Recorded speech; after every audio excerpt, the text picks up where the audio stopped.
ഉത്രാളിക്കാവ് പൂരത്തിനോടനുബന്ധിച്ചുള്ള എക്സിബിഷന് പോയതാണ്. ഇപ്പോൾ ഫസ്റ്റ് തന്നെ നമ്മളെ LKG അംബാസഡർ കാറിൽ ഒരു അക്വേറിയം സെറ്റ് ചെയ്തിട്ടുള്ളതാണ് കേട്ടോ.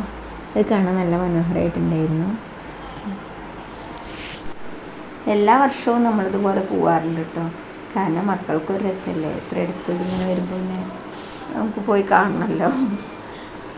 ഇതൊക്കെ പിന്നെ കഴിഞ്ഞ വർഷത്തെ പോലെ തന്നെയാണ് കേട്ടോ ഏകദേശം തോന്നിയിട്ടുണ്ടായിരുന്നത്. മൃഗങ്ങൾ സൗണ്ട് ഉണ്ടാക്കുന്നതും ലൈറ്റും കാര്യങ്ങളൊക്കെ ആയിട്ട്. ഇതിൻ്റെ കണ്ടാമൃഗത്തിൻ്റെ അടുത്ത് പോയപ്പോൾ എനിക്ക് ഇത്തിരി പേടി വന്നു കേട്ടോ. പിന്നെ പ്രാവശ്യം വെറൈറ്റിയായി തോന്നുന്നത് ഈ ഒരു വെള്ളച്ചാട്ടമാണ് കേട്ടോ. അത് കാണാൻ നല്ലൊരു മനോഹരമായിരുന്നു, ലൈറ്റിങ്ങും കാര്യങ്ങളൊക്കെ ആയിട്ട്. പിന്നെ നമ്മൾ പോയ സമയത്ത് അധികം തിരക്കുണ്ടായിരുന്നു കേട്ടോ. പിന്നെ ഇതാ പതിവ് പോലുള്ള സ്റ്റാളുകളും കാര്യങ്ങളൊക്കെ തന്നെയായിരുന്നു. കുറച്ച് പച്ചക്കറി, പിന്നെ നമ്മുടെ നൊസ്റ്റാൾജിക് ഐറ്റമായ കുറച്ച് മിഠായികളും വാങ്ങി. അപ്പോൾ ഇന്നത്തെ വിശേഷത്തിലുള്ള അടുത്ത വീഡിയോയിൽ കാണാം.